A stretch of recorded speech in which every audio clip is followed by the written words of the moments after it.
Do you feel it? That quiet grinding tension? Deep inside your spirit, one part of you yearns to serve, to create, to share your gifts with the world from a place of authenticity and love. And another part knows that to survive, to thrive, to grow, your work must be a business. And that business requires you to charge, to sell, to engage in commerce.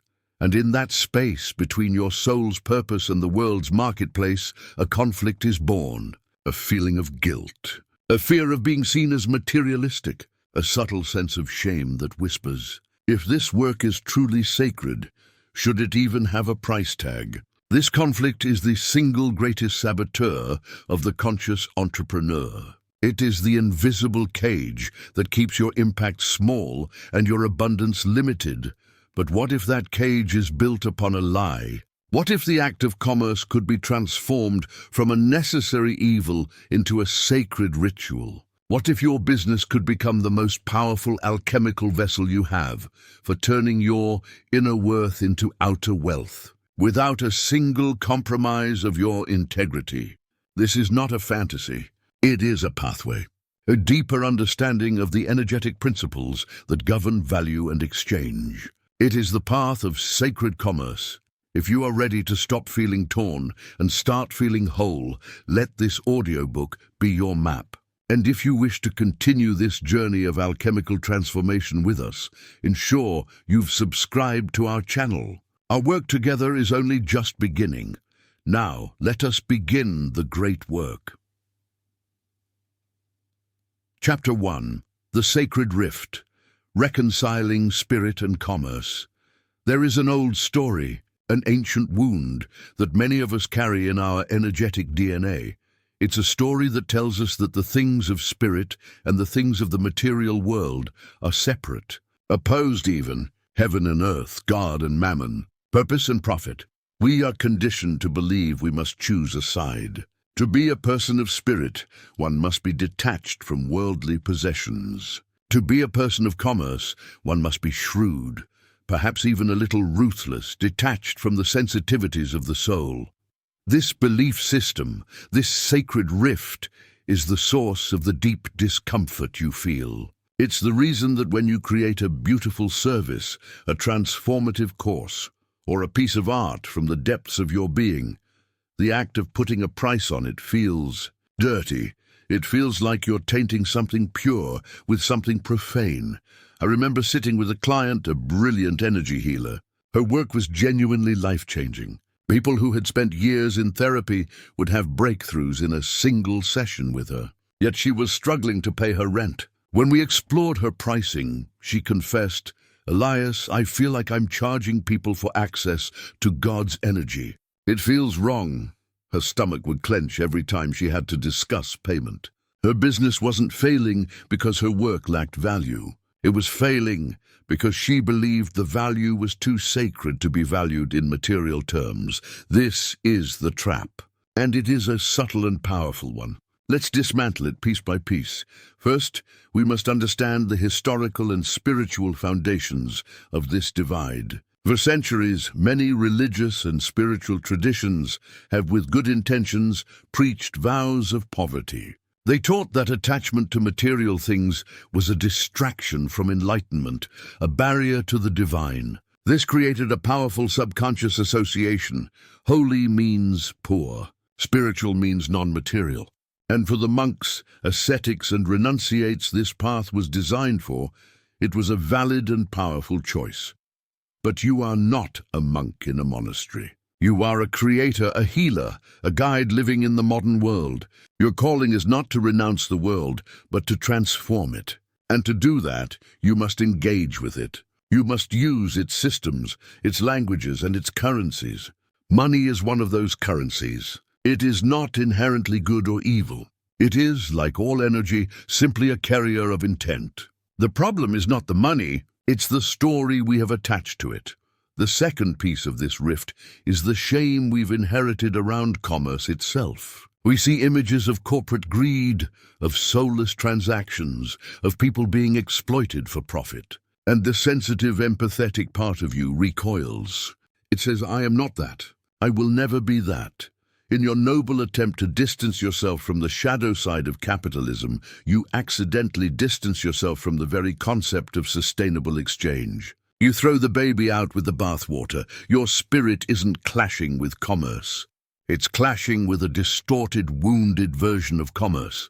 Sacred commerce is not about adopting those broken models. It is about creating a new one. It is about remembering a more ancient truth. The trade at its purest was always a sacred act. It was an exchange of gifts. A weaver would trade a beautifully crafted blanket, imbued with her skill and care, for the farmer's harvest, grown with his sweat and reverence for the land. Both parties left the exchange enriched, honored, and in a state of gratitude. The transaction wasn't just about the objects. It was about the relationship. It was about mutual respect for the life energy invested in the creation. So the first phase of this alchemy is identification. You must become a conscious observer of your own inner world. When you think about raising your prices, what is the first feeling that arises in your body?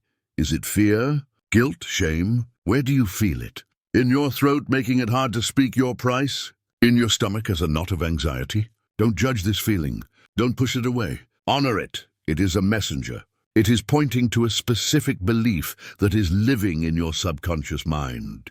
A belief you likely inherited, not one you chose. Your work is to bring that belief into the light. Ask yourself these questions, and I encourage you to pause this recording and actually write down your answers. What was I taught about money as a child? Was it a source of stress? Was it seen as the root of all evil? Were wealthy people spoken of with admiration or with contempt? What is my definition of a spiritual person? Does that definition include financial prosperity? If not, why? What is my greatest fear about becoming financially successful through my sacred work? Do I fear judgment from others? Do I fear I will lose my connection to my spirit? Do I fear I will become one of the people I currently disdain? Be brutally honest with yourself. The lead cannot be turned into gold until you first acknowledge that it is lead. This inner conflict, this sacred rift, is your lead. It is dense, it is heavy, and it is holding you down.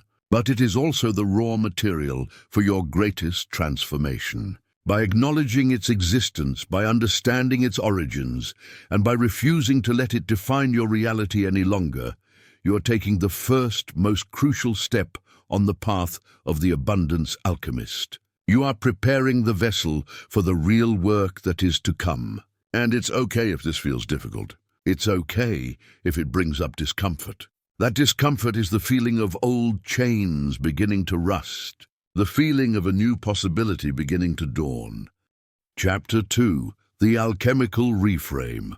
Profit as energetic exchange.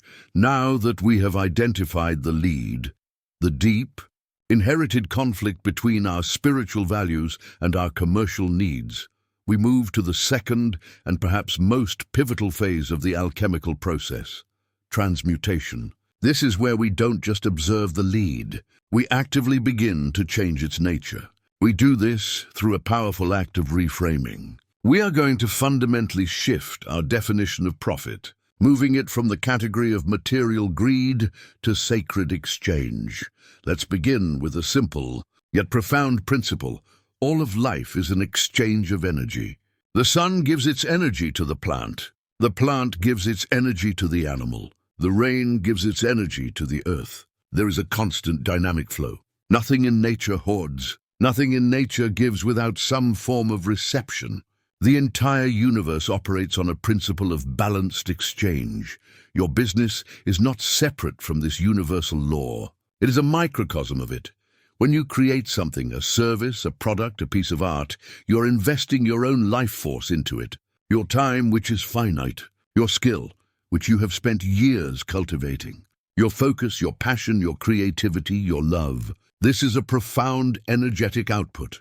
You are giving a piece of your life energy, condensed into a specific form of value. Now, what is money? Let's strip away all the cultural baggage, all the stories of greed and corruption. At its most fundamental level, money is simply a tool for the exchange of energy. It is a universally agreed upon symbol of stored value. It represents the time, skill, and energy of others. Therefore, when someone pays you for your work, they are not just giving you pieces of paper or digital numbers. They are completing an energetic circuit. They are offering you a portion of their own life energy, stored in the form of money, in gratitude and recognition of the life energy you have offered them. Profit, in this new light, is not greed. Profit is an energetic thank you. Let that sink in for a moment. Profit is a measure of the gratitude you have generated in the world. When you reframe it this way, everything changes. The act of receiving money is no longer an act of taking. It becomes an act of receiving. It becomes an affirmation that your work has value, that your energy has been received, and that the circuit of exchange is healthy, balanced, and complete. I worked with a life coach, David, who was brilliant at his craft but terrified of sales. He saw it as manipulation. He kept his prices low and often gave his work away for free. And as a result, he was constantly on the verge of burnout, which limited the number of people he could help. The real transformation for him came when we stopped talking about sales and started talking about invitations. We reframed the sales process not as convincing someone to buy, but as extending a clear and confident invitation for them to step into a transformation that they already desired. And we reframed the price not as a fee, but as their energetic commitment to their own change. When they invested their money, they were investing their own energy into the process, which made them far more likely to do the work and get the results. Suddenly, charging a significant fee wasn't an act of greed. It was an act of service. It honored both his energy and the client's commitment. His business and his impact exploded. This leads us to the alchemical process of turning your inner worth into outer wealth. The world does not pay you for what you think you are worth. It pays you for the value you deliver. However, the value you are able to deliver is directly proportional to the inner worth you embody. If you subconsciously believe you are unworthy, you will hesitate to charge appropriately. You will underprice your services. You will attract clients who don't respect your boundaries. You will sabotage your own marketing. Your inner state of unworthiness will be perfectly mirrored in your outer reality of not enough. The alchemy happens when you begin to do the inner work of knowing on a cellular level that you are worthy, not because of what you do, but because of who you are. Your work is simply an expression of that inherent worth. Here is a practical thought experiment. Imagine your ideal client or customer. Imagine their pain, their struggle, the problem that your work so beautifully solves. Now imagine them after they have worked with you. See their relief, their joy, their freedom. Feel their profound gratitude. In that moment of gratitude, they joyfully hand you an envelope. What is inside is not money. It is pure golden energy. It represents their appreciation, their respect, and the value of the transformation you facilitated. Can you receive that golden energy freely, without guilt? Can you breathe it in and let it nourish you? If you can, you understand the essence of sacred commerce. The paper money is just a physical symbol for that golden energy. When you learn to receive the energy, you will have no problem receiving the symbol. So how do you cultivate this sense of worthiness? It is not an overnight process. It is a practice. It begins with honoring your own energy. Stop giving your work away to those who do not value it. Create clear boundaries. It continues with celebrating the transformations you create. Keep a journal of testimonials, of success stories, of moments where you knew you made a difference. Read it often. Let it reprogram your mind to see the immense value you provide. And it solidifies when you become a conscious steward of the financial energy you receive. When money comes in, see it not just as currency, but as that golden energy of gratitude. Bless it, thank the client who sent it, and then consciously direct that energy, using it to sustain your life, to grow your business, and to amplify your ability to serve even more people. When you do this, you are no longer just a business owner. You have become an alchemist. You are consciously transmuting the intangible value of your spirit into the tangible reality of wealth, and then cycling that wealth back into the world as greater service. This is not a zero-sum game. This is a beautiful, expansive, and sacred flow, and it is your birthright to participate in it. Chapter 3. The Blueprint of Integrity. Building a soul-aligned enterprise. In the third alchemical phase, we move from the internal to the external, from principle to practice. It's one thing to reframe our mindset around money and worthiness. It's another entirely to build a business structure that reflects this new consciousness. This is the phase of embodiment, where we craft a blueprint for an enterprise that is not just profitable, but is a living, breathing extension of our deepest integrity. A soul-aligned business is built upon principles, not just tactics. Tactics are the how, the marketing funnels, the sales scripts, the social media strategies. They are important, but they are hollow without a foundation of why. Principles are the why.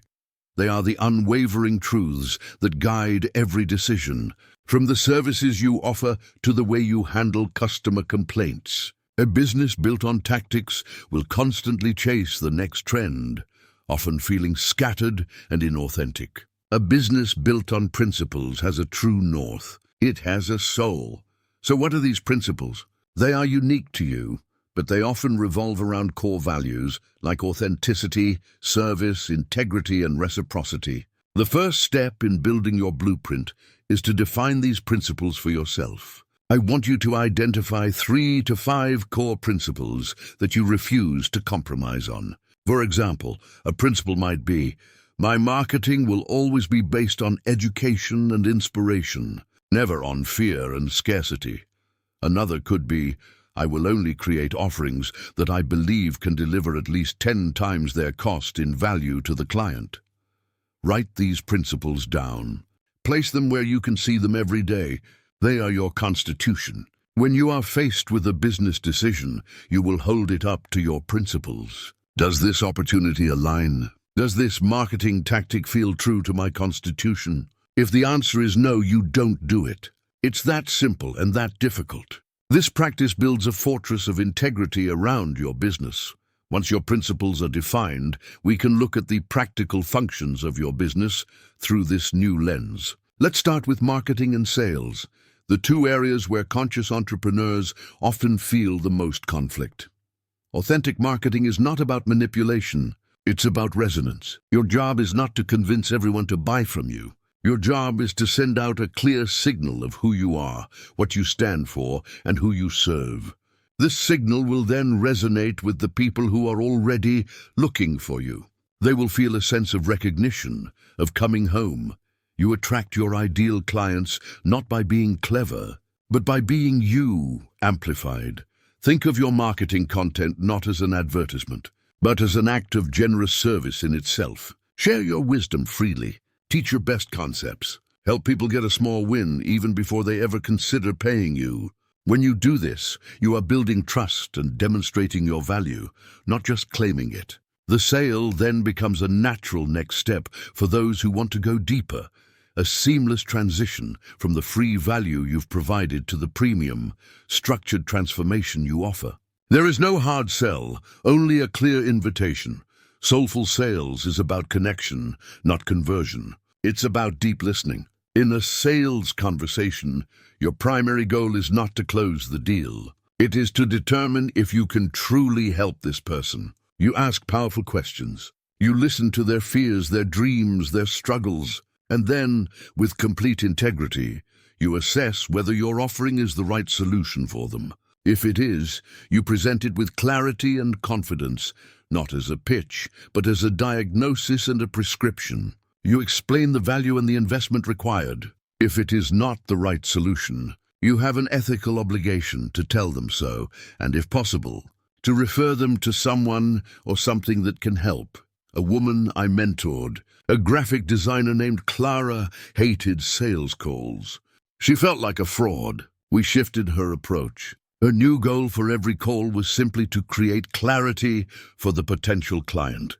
That's it. Sometimes that clarity led them to hire her.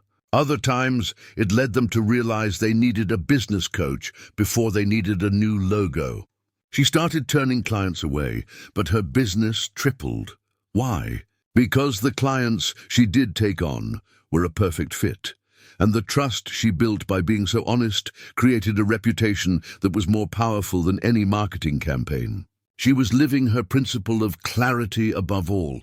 This integrity must also extend to the stewardship of the financial energy you receive. This is a critical and often overlooked practice. When money flows into your business, it is not just a number in a bank account. It is the lifeblood of your enterprise. It is the energetic gratitude of your clients. You have a sacred duty to manage it with consciousness and care. This means having clear financial systems. It means paying yourself a fair salary, honoring your own needs. It means setting aside money for taxes with gratitude for the societal structures it supports. It means investing back into your business, in your education, in better tools, in your team, so you can expand your capacity to serve. When you treat the money in your business with this level of reverence, you send a powerful signal to the universe. I am a responsible and trustworthy steward of abundance. I can be trusted with more. Money flows to where it is respected. Building a soul-aligned business is not the path of least resistance. It requires courage. The courage to say no to misaligned opportunities. The courage to charge what you are worth. The courage to be transparent and vulnerable in your marketing. But it is the only path to sustainable prosperity. A business built on tactics alone is a house of cards, vulnerable to every shift in the market. A business built on deep, unwavering principles is a temple. It can withstand storms. It becomes a beacon. And it will not only bring you financial wealth, but a richness of spirit that no amount of money can buy. Chapter 4. The Inner Work. Dissolving the blocks to sacred success. We have laid the blueprint for a business of integrity. We have reframed our understanding of profit. But even with the most perfect strategy and the purest intentions, there is an invisible force that can bring it all to a grinding halt. It is the inner saboteur. The collection of subconscious money blocks, limiting beliefs, and unhealed wounds that operate just beneath the surface of our awareness. This fourth phase of alchemy is perhaps the most challenging and the most rewarding. It is the journey inward, the deep work of dissolving these blocks to unlock your sacred success. These blocks are not your fault. They are programs installed in your subconscious mind long ago, often in childhood, from the words and actions of family, society, and culture. They are protective mechanisms that were designed to keep you safe within the confines of what your tribe believed to be true about money, work, and worth. A belief like it's selfish to want a lot of money might have been designed to keep you humble and connected to your community. But now, as a conscious entrepreneur, that same belief is strangling your ability to receive the abundance your work deserves. The first step in healing these blocks is to recognize them when they appear. They often manifest as a specific pattern of self-sabotage. Do you find yourself procrastinating on the most important income-generating activities in your business? That's likely a money block. Do you set a financial goal, and then right as you get close to it, an unexpected expense appears and wipes out your progress? That's often a money block. Do you feel a wave of intense anxiety or imposter syndrome right after you sign a big new client? That's a classic money block. It's the voice that whispers, "Who are you to do this? Who are you to charge so much?" It's the sudden urge to check social media when you should be writing that proposal.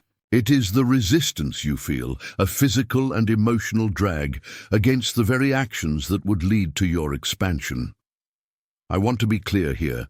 Acknowledging these blocks is not an invitation for self-criticism. It's an invitation for self-compassion. If this is arising for you, good.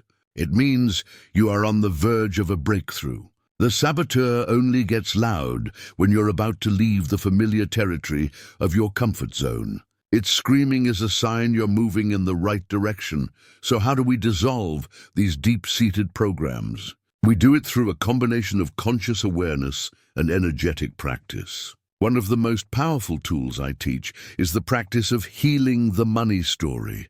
This involves sitting down and writing out in as much detail as you can your entire life's history with money. Your first memory of money, your parents' arguments about it, the shame of not having enough for something you wanted, the guilt of having more than a friend, the beliefs you formed at each stage. You write it all out without judgment, as if you are a journalist reporting on a life. This act of writing brings the unconscious into the conscious. It allows you to see the patterns, to connect the dots between an event that happened when you were 7 and a behavior that is sabotaging you today. Once you have the story on paper, you perform a simple ritual. You read it one last time and you say to it, "Thank you for the lessons. Thank you for trying to protect me. Your service is complete. I now release you." And then you safely burn the paper or tear it into tiny pieces, visualizing the old energy dissolving and returning to the earth. This creates a space, a void. Now, on a fresh sheet of paper, you write your new money story. You write it in the present tense, as if it is already true. I am a joyful receiver of abundance. Money flows to me easily and gracefully in exchange for the incredible value I provide. I manage my finances with wisdom and ease. I use my wealth to create more beauty and healing in the world. You write the story of the person you are becoming, and you read this new story every single morning. This is the act of reprogramming. Another critical shift is the move from a hustle mentality to one of inspired action. The hustle culture is born from a belief in scarcity and lack. It says, "I must force things to happen. I must work harder than everyone else, or there won't be enough for me." It's a masculine, forceful energy that leads to burnout. Inspired action is born from a belief in abundance and alignment. It is a feminine, receptive energy. It says, "I will get still. I will listen for the intuitive nudge, and when it comes, I will act on it with focused, decisive power." An inspired action might not always look logical.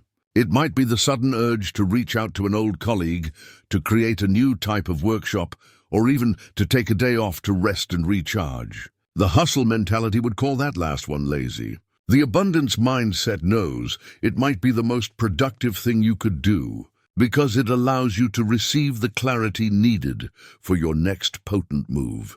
If you find this audiobook is resonating, if you are having aha moments about your own patterns, take a moment to share this video with a friend or in a community of fellow entrepreneurs who you know are on a similar path. The act of sharing wisdom solidifies it within you, and it is a beautiful, simple act of sacred commerce, an exchange of valuable energy.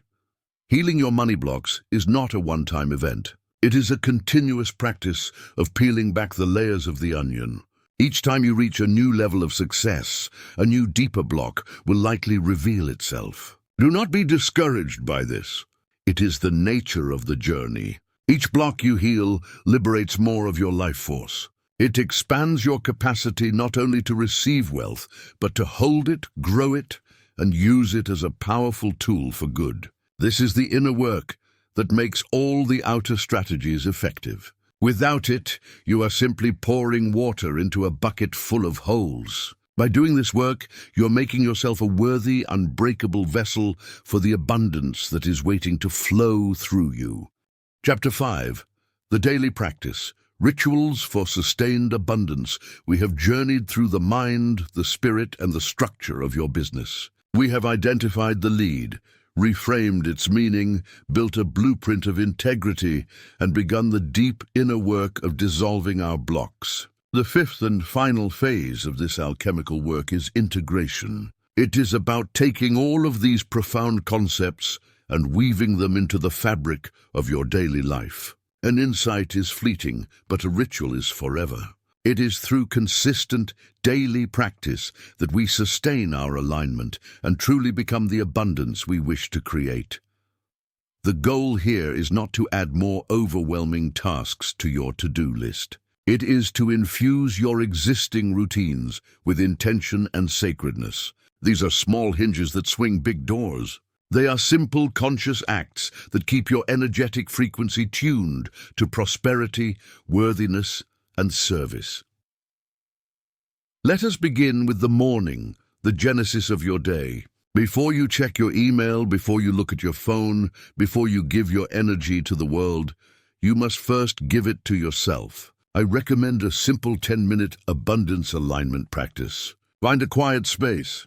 Close your eyes. For the first 3 minutes, you will practice gratitude, but not a general, vague gratitude. A specific embodied gratitude for the abundance already present in your life. Feel the warmth of the blankets that you can afford. Feel the solidness of the roof over your head. Taste the clean water you drink. Feel gratitude for the technology that allows you to run your business, for the clients you have already served. Feel it in your body as a sensation of fullness, of enoughness. For the next 4 minutes, you will read your new money story, the one you wrote after releasing the old one. Read it out loud. Let your own ears hear the words. Feel the vibration of this new reality in your chest. Visualize what it feels like to live this story. See yourself serving clients with joy, checking your bank account with peace, investing in your growth with excitement. For the final 3 minutes, you will set a single sacred intention for your workday. It should not be a goal like make 10 sales calls. It should be an energetic intention, like today, I will be a beacon of clarity for everyone I interact with. Or today, I will trust in the flow of inspired action. This intention becomes your compass for the day. This simple 10-minute ritual aligns your energy with prosperity before you even begin your work. It shifts you from a state of chasing to a state of attracting. The second critical practice is the conscious stewardship ritual. This is to be done whenever you handle money in your business, whether you are sending an invoice, paying a bill, or receiving a payment. It takes only a few seconds. Before you click send or pay, pause. Take a breath. Place your hand on your heart and infuse the transaction with a blessing. If you are sending an invoice, bless your client. Say silently, may this investment return to you tenfold in value, peace, and success. Thank you for this sacred exchange. If you are paying a bill for your internet, your software, an employee, bless the recipient. Thank you for the value your service provides, which allows my business to thrive. May this money bless and support you. If you are receiving a payment, bless the money itself. I receive this with profound gratitude. I accept this as a symbol of the value I've created. I will be a wise and loving steward of this energy. This practice utterly transforms your relationship with the flow of money. It eradicates the stress and anxiety around finances and replaces it with mindfulness and gratitude. It turns every transaction into a moment of prayer. Finally, at the end of your workday, I encourage you to perform a completion ritual. So many entrepreneurs just shut their laptops and carry the stress of the day into their evening. This ritual creates a clear, energetic boundary. Take 2 minutes. Review your day. Acknowledge one thing that went well, one success, no matter how small. Celebrate it. Then acknowledge one thing that was a challenge or did not go as planned. Do not judge it. Simply see it as a lesson. Ask, what is the wisdom here for me? Finally, consciously declare your workday complete. You might say out loud, the work of this day is done. I release it now and enter into a time of rest and restoration. This allows your nervous system to switch from doing mode to being mode, which is essential for creative insight and long-term sustainability. I want you to consider the stories of spiritual entrepreneurs who embody this. Think of the yoga teacher whose studio feels like a sanctuary, not just a gym.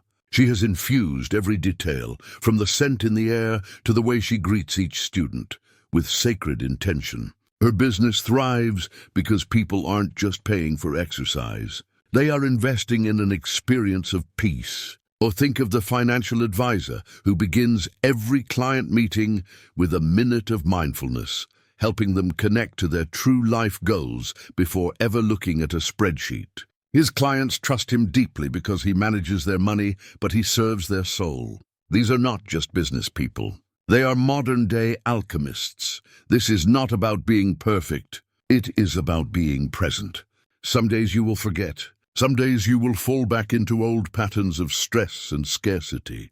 Be gentle with yourself. The path of the alchemist is a spiral, not a straight line. You will revisit these lessons again and again, each time at a deeper level. Now, as we bring this part of our journey to a close, I have a question for you. Of the rituals we've discussed, the morning alignment, the conscious stewardship of transactions, the workday completion, which one feels most needed in your life right now? I invite you to commit to practicing just that one ritual for the next 7 days. Don't try to do everything at once. Choose one, and in the comments below, share which one you chose. Declaring your intention publicly is a powerful act of commitment. Let's witness and support each other in this practice. These rituals are the threads that stitch the spiritual to the material. They are the daily acts of devotion that transform a simple business into a living, thriving work of art. They are how you stop doing sacred commerce and start becoming a sacred entrepreneur. Outro, your first step into sacred commerce. We have reached the end of this audiobook, but it is the true beginning of your journey. You have been given the principles, the reframes, and the practices to heal the sacred rift within you. You now understand that your business does not have to be a source of conflict, but can be the most potent and beautiful expression of your soul's purpose on this earth. You now see that profit is not a dirty word, but a measure of the gratitude and value you create. You have the blueprint. The transformation you have just experienced intellectually and emotionally must now become physical. It must be grounded in action. So I issue you a simple challenge for the next 24 hours. Your first step is this. Choose one aspect of your business, a single email you have to write, a product description, a social media post, and consciously infuse it with the principles of sacred commerce. Before you begin, set the intention for that one task to be an act of service, of authenticity, of sacred exchange. Notice how it feels. Notice how it changes the energy of the work. That is the beginning of the great alchemical shift. Your journey does not end here. On the screen, you will see 2 paths to continue your transformation. On the left is the full playlist. Start here. The foundations of abundance, so you can explore the core principles of this work in their entirety. On the right, you will find a video chosen just for you by the universe's algorithm, which is the perfect next step to deepen your understanding. Choose the path that resonates most. And I warmly invite you to subscribe to our Circle of Alchemists. This is Elias Vance reminding you the greatest wealth you will ever own is the knowledge of who you truly are.